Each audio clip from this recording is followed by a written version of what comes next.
Aileyugg versus Obi-Wan Kenobi. Hello there. Alright, this should be a good one. Okay, so Aileyugg seems to be maining Hadashani for this tournament, so another Hadashani gameplay, thankfully, that we get to enjoy. Obi-Wan Kenobi is playing as the Ottomans. Very interesting. So, an Ottoman versus Hadashani. That's what I said I wanted to see earlier, to prove that maybe Hadashani are a good counter to the Ottomans. But we'll see. We'll see for sure. Similar to Ottomans versus French, one thing you're going to see in this matchup, both sides are going to build a trading post. That's one thing that's kind of similar to these civs. Both civs really care about their card arrivals. Ottomans because of their powerful unit shipments, Hadashani because of their volume of unit shipments. They just love to stack them one after another after another. Get the Tomahawks, get the Kanye West Horsemen, get the Archers. A constant steady stack that leaves the enemy reeling. That's what it's like to be Hadashani, and trust me, when you're dealing with Janissaries and Abiskars, you gotta keep those units rolling in very fast so that they don't sort of run you dry. You gotta be careful. Alright, so Hadashani's just getting down his TP right now. Right, and as we saw last game, that we saw the Hadashani, they're going to set their longhouse up to where their forward base is going to be. So where's that Travois going to go? We'll find out. So where's the Travois going exactly? So it's going to go right in this corner over here.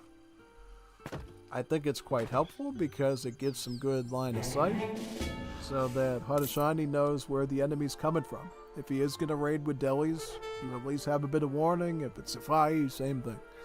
So, Hadashani deck is obviously going to be a rush deck. Archer, Tomahawk, Kanye West Horseman. These are your main components of the rush.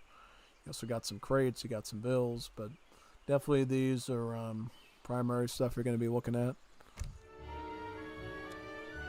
Ottomans, fast industrial.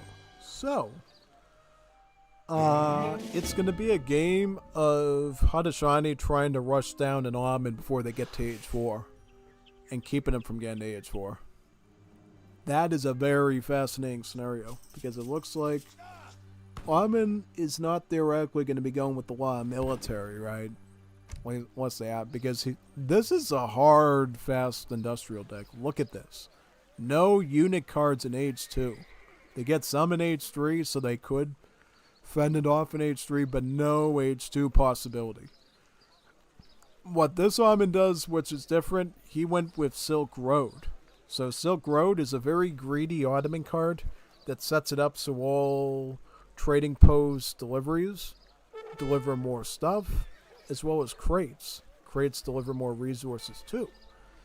Because believe it or not, actually, the resource arrivals you get from the trade route were actually classified as crates object-wise in the game. So whenever you increase the size of crates in the game, you also increase the size of trading post arrival deliveries too, because they're both crate objects, which is kind of funny. Because I don't think you ever realize that about the game's code, but the way it classifies the trade route and the crates, it's the same objects. So yeah, kind of funny. So what is Hadashani going to do? So the Hadashani is going to go mid-map war hut, but the Ottoman explorer's there and he could snare this guy and give him some trouble. Is he going to do it? No, he just lets him walk right on by like a good soldier and puts down that forward base. Ottoman going Philosopher Prince. Philosopher Prince gives you food crates. So naked fast fortress, possibly naked FI. That's what we're looking at from this Ottoman here. It's going to be shipping in the gold right out of the gate to all those food crates, yeah.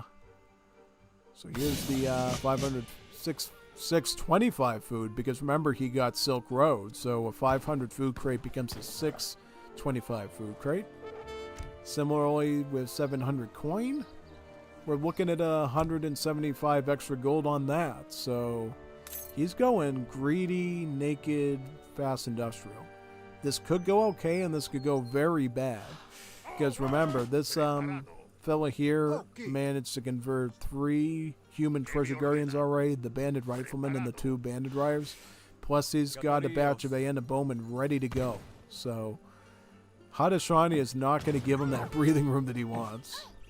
Not at all. So, right, so the gold is ready to go. Does he have enough to age up with? He's going to get, I believe he's going to get 875 gold. So that should be enough to reach Fortress Age with. But what does he do from there? I don't know. Because he's going Royal Decree. So he might feel like that he needs to go with the New Order infantry upon reaching Fortress Age and getting those Nizams out. If he has to do that, that'll be a pretty urgent situation to find himself in. So we'll see if he ends up doing that. Now, if he ends up doing that, it's going to be pretty substantial. Have to follow it pretty closely. Alright, so yeah, here we go. So Royal Decree is active.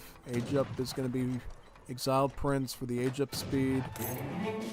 Does he get a chance to collect any wood? Because he's going to need wood to get the Nizams, if that's a situation. So he goes on to the food. Yeah, comida. Necesito comida carne. Yeah, no, that's not good. You should have herded these in, because now the Hadashani has him right where he wants him, where he can snare his Vil formation, just gut him every time he tries to go for that food. I think this Almond overplayed his hand a bit. If he secured his hunt a bit better, I think he'd be okay, but this hunt is clearly where it doesn't need to be right now, and he's basically starved to death at this point. Yeah, advanced frontier defenses, 3 outposts, and researches their first upgrade. Problem is he's right under your town center, so he's gonna eat those up like instantly. It's not good. Only redeeming qualities affected you the almonds, and the Vils are coming out for free anyways. And one for that, you'd already be dead as a doornail, but you're probably still as dead as a doornail, because every shipment you send is going to be directly attacked when it arrives, especially those wagons. Okay, so wagon there, wagon everywhere. Wagon's going to go right there. Okay, so very nice. Does the Hadashani player care? He's just letting those go up right now. I think he wants to just get rid of the town center first, because he knows if he can get rid of the town center, that means no more economy for Ottoman player. Okay, so the towers are up. He's gonna shred some of those units a bit there, it looks like. Very nice. Yeah, well, the problem is the Kanye West Horsemen are still up, so they're tanking some of these shots for the infantry. If the cav was gone, I feel like the towers would be able to clean up, but yeah, no, GG's trying to get it forward.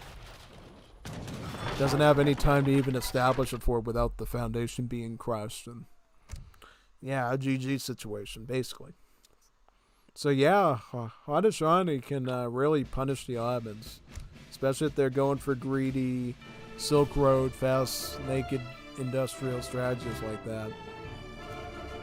Quite substantial, actually. So yeah, you gotta watch out for that stuff, big time. 100%.